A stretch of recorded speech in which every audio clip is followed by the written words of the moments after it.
শিক্ষার্থীরা, তোমরা যারা বার্ষিক পরীক্ষায় সর্বোচ্চ ভালো ফলাফল পেতে চাও, তোমরা আমাদের এই আরজু পাঠশালা চ্যানেলটি সাবস্ক্রাইব করে রাখো। এই চ্যানেলে তোমরা তোমাদের বার্ষিক পরীক্ষার আগের রাতে সকল বিষয়ের গুরুত্বপূর্ণ সাজেশন পেয়ে যাবে। আসসালামু আলাইকুম প্রিয় নবম শ্রেণীর শিক্ষার্থীরা, আরজু পাঠশালার নতুন একটি ক্লাসে তোমাদের সবাইকে স্বাগতম। শিক্ষার্থীরা, আজকে আমি তোমাদের সাথে আলোচনা করব তোমাদের বাংলা বইয়ের যে রচনামূলক প্রশ্নগুলো রয়েছে, অর্থাৎ তোমাদের দৃশ্যপট নির্ভর যে রচনামূলক সৃজনশীল প্রশ্নগুলো রয়েছে সেগুলো নিয়ে আলোচনা করব। প্রিয় শিক্ষার্থীরা, পর্ব একে আমরা তোমাদের সাথে আলোচনা করেছিলাম তোমাদের এক কথায় প্রশ্নোত্তর এবং বহুনির্বাচন প্রশ্নগুলো এবং দৃশ্যপটবিহীন যে প্রশ্নগুলো রয়েছে সেগুলো নিয়ে। তোমরা যারা এখনও সেই ক্লাসগুলো করোনি, ভিডিওর কমেন্ট সেকশনে আমি সেই ভিডিওগুলোর লিঙ্ক দিয়ে দিব, তোমরা সুন্দর মতো করে যে লিঙ্কগুলো থেকে ক্লাসগুলো করে নেবে। তো আজকে মূলত আলোচনা করব আমরা তোমাদের দৃশ্যপট নির্ভর যে রচনামূলক প্রশ্নগুলো রয়েছে সেগুলো নিয়ে, এবং এই গুরুত্বপূর্ণ সাজেশনগুলো তোমাদের বার্ষিক পরীক্ষার জন্য বেশ গুরুত্বপূর্ণ।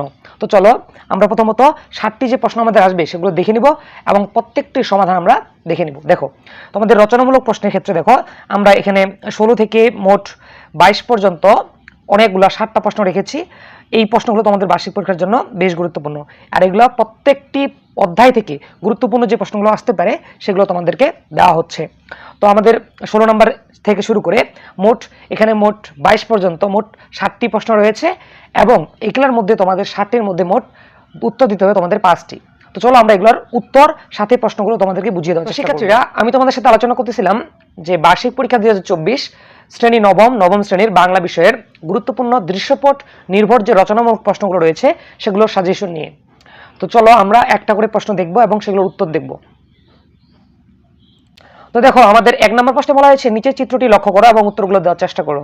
তোমরা দেখতে পাচ্ছ উপরে একটি চিত্র দেওয়া রয়েছে, দুটি চিত্র দেওয়া রয়েছে। ক নম্বর বলা হয়েছে উপরের ছবিতে যে মাধ্যম ব্যবহার করা হয়েছে তার উদ্দেশ্য ও সুবিধা সম্পর্কে আলোচনা করো। এবং খ নম্বর প্রশ্নে বলা হয়েছে উপরের চিত্রে প্রদর্শিত যোগাযোগ মাধ্যমটি আমাদের বর্তমান জীবনযাপনকে অগ্রসর করছে, মন্তব্যটি বিশ্লেষণ করতে বলা হয়েছে। তো চলো আমরা 1 নম্বর প্রশ্নের উত্তর দেখে নিই। দেখো, 1 নম্বর প্রশ্নের উত্তরটি কয়ের উত্তরটি আমরা এভাবে লিখতে পারি যে 1 নম্বর প্রশ্নের উত্তর তোমরা খাতায় এভাবে লিখবি আর কি। ক নম্বর হচ্ছে উপরের ছবিতে যান্ত্রিক মাধ্যমে যোগাযোগ ব্যাপারটা বলা হয়েছে। যান্ত্রিক মাধ্যমে মূল উদ্দেশ্য হলো দ্রুত, সহজ এবং কার্যকারীভাবে একে অপরের সাথে যোগাযোগ করতে সক্ষম হওয়া। এই যোগাযোগের মাধ্যমে আদান প্রদানের উদ্দেশ্যগুলো হলো দূরত্ব অতিক্রম, সময় বাঁচানো এবং তথ্যের প্রচার ও সামাজিক যে যোগাযোগ রয়েছে, এবং ব্যবসায়িক কার্যকলাপ, শিক্ষা ও গবেষণা ও বিনোদন। দেখো, আমরা এভাবে লিখতে পারি আরো যে যান্ত্রিক যোগাযোগ মাধ্যম আমাদের জীবনকে সহজ করে দিয়েছে, যে আমরা কখনো কল্পনা করতে পারি না। এই যোগাযোগ মাধ্যমের প্রধান সুবিধাগুলো হচ্ছে দক্ষতা বৃদ্ধি, নতুন ব্যবসার সুযোগ এবং শিক্ষা ব্যবস্থার পরিবর্তন, তথ্যের সহজ প্রবাহ এবং সৃজনশীলতা বিকাশ। এভাবে আমরা ক নম্বর প্রশ্ন উত্তর দিব। দেখো, খ নম্বর উত্তরটি আমি লিখবো যে যান্ত্রিক যোগাযোগ মাধ্যম আমাদের জীবনযাপনকে অগ্রসর করছে। যান্ত্রিক যোগাযোগের মাধ্যমে আমাদের জীবনকে এভাবে বদলে দিয়েছে যা আগে আমরা কখনো কল্পনা করতে পারিনি। এই মাধ্যমগুলো শুধু আমাদেরকে সহজ যোগাযোগের সুবিধা করে দেয়নি, বরং আমাদের জীবনযাপনের ধরন, কাজের পদ্ধতি এবং সামাজিক সম্পর্কে গতিপথও পুরোপুরি বদলে দিয়েছে। পরিবর্তনগুলোর মধ্যে রয়েছে দ্রুত পরিবর্তন, সময় বাঁচানো, দক্ষতা বৃদ্ধি, নতুন ব্যবসার সুযোগ এবং শিক্ষা ব্যবস্থার পরিবর্তন ও সামাজিক যোগাযোগ। এখন দেখো, যান্ত্রিক যোগাযোগ মাধ্যম আমাদের জীবনকে অনেক সহজ এবং সুন্দর করে তুলেছে, তবে এই মাধ্যমগুলো আমাদের সঠিকভাবে ব্যবহার করতে হবে। অন্যদিকে অতিরিক্ত যান্ত্রিক যোগাযোগের কারণে মানুষের মধ্যে সরাসরি সামাজিক যোগাযোগ কমে যাচ্ছে, ফলে পারিবারিক বন্ধন এবং সামাজিক যে বন্ধন রয়েছে সেগুলো দুর্বল হয়ে পড়তেছে, এবং সোশ্যাল মিডিয়া ও অন্যান্য অনলাইনে মূলত এই যে প্ল্যাটফর্ম যে রয়েছে অনলাইনের সেগুলোতে বেশি মানুষ ঝুঁকে পড়তেছে। তো এই ছিল আমাদের 1 নম্বর প্রশ্নের উত্তর। চলো আমরা 2 নম্বর প্রশ্ন দেখে নিই। দেখো, 2 নম্বর প্রশ্ন হচ্ছে নিচে চিত্রটি লক্ষ্য করো, এবং এই চিত্রটি লক্ষ্য করার পরে বলা হয়েছে ক নম্বর উপরের চিত্রটির আলোকে একটি বিবরণ রচনা তৈরি করো, বিবরণ তৈরি করতে বলছে। খ নম্বর রয়েছে তোমার যে তৈরিকৃত বিবরণটির সাথে বিবরণমূলক রচনার বৈশিষ্ট্যের মিল রয়েছে কিনা তা মূল্যায়ন করো। দেখো, এটির উত্তর আমরা লিখবো যে হচ্ছে উপরের চিত্রটি যুক্তরাজ্যের লন্ডন শহরে অবস্থিত লন্ডন ব্রিজ দেওয়া হয়েছে। দেখো, তোমরা যদি চিত্র দেখো, এটা হচ্ছে লন্ডন একটা ব্রিজ দেওয়া রয়েছে। চিত্রের আলোকে নিচে কয়েকটি বিবরণমূলক রচনা তৈরি করা হলো। দেখো, বিবরণটা ভেবে লিখবো স্বপ্নের শহর লন্ডন। সুন্দর মতো করে লেখার চেষ্টা করবো। দেখো, আমরা এভাবে লিখতে পারি যে লন্ডন যুক্তরাষ্ট্রের রাজধানী এবং পৃথিবীর অন্যতম বৃহৎ শহর। এটি লন্ডনের টেমস নদীর তীরে অবস্থিত। লন্ডন পৃথিবীর একটি অন্যতম প্রধান অর্থ, বাণিজ্য ও সাংস্কৃতিক কেন্দ্র। এর যে হিথ্রো বিমানবন্দরের যুক্তরাজ্যের বৃহত্তম বিমানবন্দর। রোমান সম্রাট যে ক্লোডিয়াস এবং শহরের যে গোড়াপত্তন করেন। লন্ডনের প্রতি বছর প্রচুর বিদেশি ঘুরতে আসে এবং লেখাপড়াও করতে অন্য দেশ থেকে চলে আসে আর কি, এবং অন্যান্য কাজেও চলে আসে অনেকেই। তাই এ শহরকে আমরা স্বপ্নের শহর বলে অভিহিত করা হবে। লন্ডন শহরের আশপাশে 32টি এলাকা জুড়ে বৃহত্তম লন্ডন গঠিত হয়েছে। লন্ডনে ব্রিটেনের রাজপ্রাসাদ, প্রধানমন্ত্রী ভবন এবং পার্লামেন্ট, শিল্প এলাকা, তারপর হচ্ছে আপনার মাদাম তুসোর জাদুঘর ইত্যাদি রয়েছে। এছাড়াও পর্যটকদের লন্ডনে ঘুরতে গেলে লন্ডনের টাওয়ার ব্রিজে যান। এই ব্রিজের বিশেষত্ব হলো এর উপরে থাকা বিশাল আকৃতির দুটি টাওয়ার। প্রতি বছর ব্রিজের পাশে মেলা ও প্রদর্শনী আয়োজন করা হয়, যেখানে প্রচুর দর্শকের সমাগম ঘটে। আর এই সুযোগ পেলে আমাদের স্বপ্নের শহর লন্ডনে গিয়ে এর অপরূপ সৌন্দর্য উপভোগ করতে পারা উচিত। তো আমরা এভাবে আমরা উত্তর দিতে পারি। দেখো, খ নম্বর উত্তর হয়ে লিখবো, আমার তৈরিকৃত স্বপ্নের শহর লন্ডন শিরোনামের লেখাটির সাথে বিবরণমূলক রচনার বৈশিষ্ট্য মিল রয়েছে। বিবরণমূলক লেখার অন্যতম বৈশিষ্ট্য হলো কোনো স্থান, বস্তু, প্রাণী, স্থাপনা, ঘটনা বিষয়ে সুস্পষ্ট বর্ণনা দেওয়া। এই বৈশিষ্ট্য আমার লেখার বিদ্যমান। আমি লেখাটিকে যুক্তরাজ্যের লন্ডন শহরের সুস্পষ্ট বর্ণনা দিয়েছি। আবার বিবৃতিমূলক বা বিবরণমূলক লেখার একটি শিরোনাম থাকা আবশ্যক। আমার লেখাটিতে একটি শিরোনাম রয়েছে, আর এটি হলো স্বপ্নের শহর লন্ডন। বিবরণমূলক লেখা সংক্ষিপ্ত, সুনির্দিষ্ট, যা আমার লেখার মধ্যেই লক্ষণীয়। এটি 33 লাইনের মধ্যে সুনির্দিষ্ট কিছু তথ্য নিয়ে রচিত হয়েছে। বিবরণমূলক লেখায় ভাষা প্রণীত এবং বচনভঙ্গি বা রচনাভঙ্গি স্বতন্ত্র হয়। আমার লেখার মধ্যে সেই বিষয়গুলো বিদ্যমান রয়েছে। এছাড়াও বিবরণমূলক লেখার লেখকের আবেগ, অনুভূতি এবং মতামত থাকে। আমার লেখার শেষেও আমি আমার নিজস্ব দৃষ্টিভঙ্গি ব্যক্ত করেছি। তাই সার্বিক দিক বিবেচনা করে বলা যায় আমার তৈরিকৃত লেখাটির সাথে যে বিবরণমূলক রচনার খানিকটা বৈশিষ্ট্য মিল রয়েছে। চলো আমরা এবার 3 নম্বর প্রশ্ন দেখে নিই। দেখো, 3 নম্বর প্রশ্ন হচ্ছে নিচের অনুচ্ছেদটি পড়ো এবং এগুলো উত্তর দেওয়ার চেষ্টা করব। দেখো, যে লেখা আছে, রাইজন নামের রোবটিস যে অ্যারিয়ামের একজন সঙ্গী, কারণ একমাত্র সঙ্গী, কারণ পুরে পৃথিবীর সকল মানুষের এক ভাইরাসে আক্রান্ত প্রায় 3041 সালের শুরুতে মারা গিয়েছে। এখন দেখো, দেওয়া আছে আরিয়ানের ভাগ্য ভালো না খারাপ তা সে কখনোই বুঝে উঠতে পারেনি, কারণ সে বেঁচে আছে কিন্তু একা। রাইজন তার ব্লাড স্পেল টেস্ট করেছে। রাইজন তার ব্লাড স্যাম্পল টেস্ট করে বলেছে অবিশ্বাস্য সহজ সত্য ও আরিয়ানের রক্তে ভাইরাসটি কোনো প্রভাব ফেলতে পারেনি। এই উদ্দীপক লেখে 2 নম্বর প্রশ্ন করা হয়েছে। ক নম্বর হচ্ছে উপর অনুচ্ছেদটি পড়ো, যে শ্রেণীর লেখা তার বৈশিষ্ট্যগুলো বর্ণনা করো। খ নম্বর হচ্ছে উপরের অনুচ্ছেদটি পড়ে তোমার পঠিত যে কিশলয়ের যে জন্ম মৃত্যু এই উপন্যাসের আলোকে ব্যক্তিগত তোমার বৈশিষ্ট্যগত যে বৈসাদৃশ্যগুলো রয়েছে তা বিশ্লেষণ করো। দেখো, এর উত্তরটা আমি লিখবো যে উপর অনুচ্ছেদটি পড়ে কাল্পনিক রচনা। এটি এক ধরনের বেশ কিছু বৈশিষ্ট্য রয়েছে যেগুলো উল্লেখ করা হলো। 1 নম্বর, এ ধরনের রচনায় অবাস্তব ও কল্পনা মিশ্রণ থাকে। 2 নম্বর, ঘটনার সঙ্গে বস্তুর অনেক অংশে মিল থাকে না।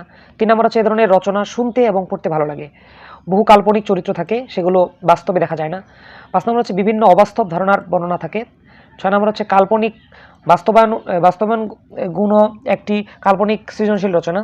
7 নম্বর হচ্ছে যে কল্পনা হানিতে বিভিন্ন প্রাণী, উদ্ভিদ এবং জড়বস্তুর মানুষ্য ক্ষমতা দেওয়া হয়, সেক্ষেত্রে মানুষের মতো আচরণ করে কথা বলে। 8 নম্বর হচ্ছে কল্পকাহিনীতে অনেক অলৌকিক ঘটনা ঘটে যা বাস্তবে ঘটা সম্ভব নয়। 9 নম্বর হচ্ছে যে কল্পনাহীন অনেক ক্ষেত্রেই মানুষের বিস্ময়ের উদ্রেক হয়ে ওঠে। খ নম্বর উত্তর হয়ে লিখব অনুচ্ছেদটির রচনাটির বৈজ্ঞানিক যে কল্পকাহিনী এবং কিশলয়ের জন্ম মৃত্যু গল্পটির কাল্পনিক রচনা রূপক অংশের অন্তর্ভুক্ত। অনুচ্ছেদটি আর গল্পের উল্লেখযোগ্য বৈসাদৃশ্য হলো শ্রেণীবিভাগ।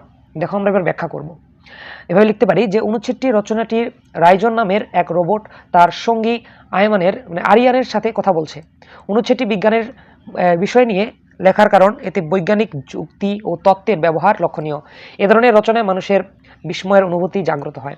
কিশলয়ের জন্মমৃত্যু এই গল্পটির কাল্পনিক রচনায় রূপকার অংশের অন্তর্ভুক্ত। এই গল্পের রচনা মানুষের পাশাপাশি ভূত, পেতনি এবং পশু পাখি, গাছপালা ইত্যাদি নানা কাল্পনিক চরিত্র নিয়ে গল্পটি লেখা হয়েছে। শিশুদের মনে আনন্দ জাগিয়ে তুলতেই এসব গল্প লেখা বা বলা হয়ে থাকে। এসব গল্প সাধারণত মানুষের মুখে মুখে বলতে বা জেনে জেনে জানা থাকি আর কি।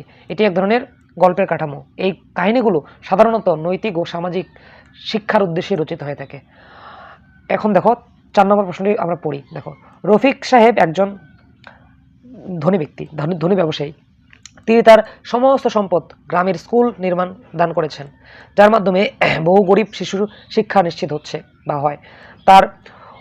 তার উদারতায় মানুষ শিশুদের জীবন নতুন সম্ভাবনায় দ্বার খুলে গেছে। তার মাধ্যমে মানুষ বুঝতে পারল যে সত্যিকারের ধন হলো নিজের সুখ ভোগ করে নেওয়াতে। ক নম্বর হচ্ছে অনুচ্ছেদটির রফিক সাহেবের সাথে কিশলয়ের জন্মমৃত্যু গল্পের কার সাদৃশ্য রয়েছে। খ নম্বর হচ্ছে অনুচ্ছেদ ও কিশলয়ের জন্মমৃত্যু রচনায় জীবনের কোন কোন দিকে প্রতিফলন ঘটেছে তা ব্যাখ্যা করো। দেখো উত্তরটা ভাবে লিখবো যে অনুচ্ছেদটি রফিক সাহেবের সাথে কিশলয়ের জন্মমৃত্যু গল্পের কিশলয়ের সাথে সাদৃশ্য রয়েছে। বসন্তকালে একটি বড় গাছের নবীন পাতা হিসেবে জন্ম নেওয়া কিশলয়। এরপর একে একে কেটে গেছে গ্রীষ্ম, বর্ষা, শরৎ। কিশলয় তার জীবনে নানা বয়সের অনেক লোককে ছায়া দিয়েছে। পাতার জীবনের অন্যতম লক্ষ্য হলো ছায়া দেওয়া। যখন গরম কাতর হয়ে লোকজন বাড়ি থেকে বাগানে আসতো হাওয়া খেতে, শরীরটা জুড়াতো একটু বিশ্রাম করতে, তখন সে তাদের ছায়া দিয়েছে। সে গাছে সে জন্মেছে, সে গাছের হয়ে কিশলয় তার লক্ষ্য পূরণ করেছে। অনুচ্ছেদটির রফিক সাহেবও বাচ্চাদের জন্য স্কুল তৈরি করেছেন। সেখানে অনেক গরিব শিশুরা লেখাপড়া করতে পারবে। তার উদারতার মাধ্যমে অনেক শিশু জীবনের নতুন সম্ভাবনার দ্বার খুলতে পারবে। গল্পের কিশলয় যেমন মানুষকে নানাভাবে সাহায্য করেছে, তেমনি অনুচ্ছেদটি রফিক সাহেবও স্কুল প্রতিষ্ঠানের মাধ্যমে তার উদারতা ফুটিয়ে তুলেছে বা প্রকাশ করেছে। এভাবে আমরা ক নম্বর উত্তর দিতে পারি। দেখো এবার খ নম্বর উত্তরটি এভাবে লিখবো যে অনুচ্ছেদ ও কিশলয়ের জন্মমৃত্যু রচনাটির উদারতা ও পরোপকারিতা ও নিঃস্বার্থ আত্মত্যাগের প্রতিফলন ঘটেছে। নতুন পাতা কিশলয়ের জন্মের পর প্রাকৃতিক আদর ভালোবাসায় বেড়ে উঠেছে। প্রাকৃতিক যে সান্নিধ্য যেমন সে বড় হয়েছে, তেমনি প্রাকৃতিক যে রূঢ়তার ফলেও তাকে পৃথিবী থেকে বিদায় নিতে হয়েছে। কিন্তু জন্ম আর মৃত্যুর মাঝে কিশলয়ের এক গভীর জীবনবোধের পরিচয় দিয়েছে। সে মানুষকে ছায়া দিয়েছে। গরমে কাতর হয়ে লোকদের যখন হাওয়া খেতে আসতো, বিশ্রাম করতে আসতো, সে তাদের আশ্রয় দিয়েছে, যার মাধ্যমে লেখক মানব জীবনের উদ্দেশ্যে ও সার্থকতার কথা ব্যক্ত করতে চেয়েছেন। জীবনের চূড়ান্ত পরিণতি মৃত্যু, একথা মেনে নিয়ে নিজের কর্মের প্রতি সজাগ হওয়ার গভীর বাণী রয়েছে রচনাটিতে। কারণ একমাত্র কর্মই পৃথিবীতে স্থায়ী। তাই মানুষকে কর্ম মানুষকে করতে পারে অবিনশ্বর। অনুচ্ছেদটি রচিত রফিক সাহেবও তার কর্মের মাধ্যমেই তার উদারতা প্রকাশ করেছেন। পরোপকারিতা ও নিঃস্বার্থ আত্মত্যাগের মাধ্যমে আমরা সুন্দর সমাজ গড়ে তুলতে পারি।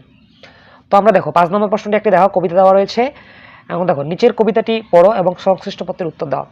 বলছে, সব সাধকেরই বড় সাধক আমার দেশের চাষা, দেশ মাত্রেই মুক্তকামী, দেশের সেজে আসা। দুধিচি কি তাহার চেয়ে সাধক ছেলে বড়, পুণ্য অত হবে নাকো সব করিলেও জড়। মুক্তিকামী মহাসাধক মুক্ত করে দেশ, আমরাই সে অল্প জ্যোৎস্নায় নায়িক গর্বলেশ। দেখো এই যে কবিতার দেওয়া রয়েছে, এই কবিতার থেকে আমাদের দুটি প্রশ্ন করা হয়েছে। ক নম্বর বলা হয়েছে উল্লিখিত কবিতাংশটি পল্লীমা কবিতায় কোন ভাবের সাথে সঙ্গতিপূর্ণ ব্যাখ্যা করো, এবং উল্লিখিত কবিতা হচ্ছে চাষা এবং পল্লীমা জননী কবিতার কৃষক ভাইয়া যেন এক অপরের পরিপূরক, মন্তব্যটি বিশ্লেষণ করতে বলা হয়েছে। চলো আমরা উত্তরটি দেখে নিই। ক নম্বর উত্তরে লিখব, উল্লিখিত কবিতাটি পল্লীমা কবিতার ত্যাগের মহিমা এবং দেশের প্রতি কৃষকের যে অবদান সংক্রান্ত ভাবের সাথে সঙ্গতিপূর্ণ। পল্লীমা কবিতায় গ্রাম ও মাটির প্রতি সন্তানের যে গভীর মমত্ববোধ, ত্যাগ এবং নিজের জীবন উৎসর্গ করার চেষ্টা প্রকাশিত করা হয়েছে। কৃষকেরা দেশের মাটির ফসল এবং জীবিকার ত্যাগ থেকে স্বীকার করে এবং মাটির সঙ্গে নিবিড় সম্পর্ক গড়ে তোলে। এই ত্যাগের ভাবনা ও দেশের প্রতি অবিচল দায়িত্ববোধই পল্লীমা কবিতায় মূল ভাবগুলোর একটি। বিভিন্ন কবিতাংশে কৃষকদের প্রতি শ্রদ্ধা নিবেদন করেছেন, যাদের কঠোর পরিশ্রমের মাধ্যমে দেশের অগ্রগতি এবং মুক্তি আশা বাস্তবিত হয়। কবিতাংশে কৃষকের সাধকের মর্যাদা দেওয়া হয়েছে, যেমন পল্লীমা কবিতায় গ্রামের মানুষ, বিশেষত মাটি এবং মাটির সন্তানদের গুরুত্ব প্রতিফলিত হয়েছিল। তো এভাবে আমরা ক নম্বর উত্তর দিব। দেখো এবার খ নম্বর উত্তর এভাবে লিখবো যে উল্লিখিত কবিতায় চাষা এবং পল্লীমা কবিতায় যে কৃষক ভাইয়া রৌদ্র তাপ এবং ঘামে ভিজে কষ্ট করে ফসল ফলিয়ে দেশমাতৃকার সকল সন্তানদের জন্য অন্ন যোগানোর দিক থেকে যেমন একে অপরের পরিপূরক, ঠিক পল্লিমা কবিতায় দেখা গেছে পল্লিমাকেও বাঁচিয়ে রেখেছে কৃষক সম্প্রদায়। তারা তারা অমানবিক পরিশ্রম করে ফসল ফলায়, যদিও এতে কষ্ট আরও তারা সহজলভ্য মুখ দেখে না, তবু তারা ফসল ফলাতে দেখতে যে অপরথিত আন্দোলন লাভ করে। তাই গ্রামরূপ মাও তাদের আপন ছেলের মতোই ভালোবাসে।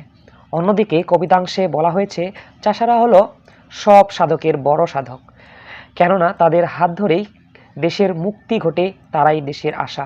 যদিও তারা সবার খাদ্যের যোগান দেয়, তবুও তাদের আচরণে ন্যূনতম অহংকার প্রকাশ পায় না। অন্ন জুগিয়ে সকল মানুষকে বেঁচিয়ে রাখা সত্ত্বেও অহংকারী না হওয়া এবং লোভ না করার দিক থেকে কবিতাংশে চাষা এবং পল্লিমা কবিতায় কৃষক ভায়া একে যেন অপরের পরিপূরক। তো আজকের এই পর্বে আমি তোমাদের সাথে তোমাদের 1 থেকে 5 পর্যন্ত দৃশ্যপট নির্ভর রচনামূলক প্রশ্নগুলো নিয়ে আলোচনা করেছি। পরবর্তী পর্বে আমি তোমাদের সাথে বাকি যে প্রশ্নগুলো রয়েছে সেগুলো নিয়ে আলোচনা করব। এবং হ্যাঁ, তোমরা যারা এখন পর্যন্ত পর্ব 1 আমাদের দেখোনি, আমাদের যে পর্ব 1 দেওয়া হয়েছিল এবং সংক্ষিপ্ত প্রশ্ন এবং বহু নির্বাচনী প্রশ্নগুলো, তারা আমাদের কমেন্ট বক্সে দেওয়া লিঙ্ক থেকে তোমরা সুন্দর মতো করে আমাদের যে গুরুত্বপূর্ণ সাজেশনগুলো আছে পর্ব 1-এর, সেগুলো দেখে আসবে। তো পরবর্তী ক্লাসে আমন্ত্রণ জানিয়ে আজকের ক্লাসটা আমি এখানে শেষ করছি। দেখা হবে অন্য কোনো ক্লাসে। আসসালামু আলাইকুম।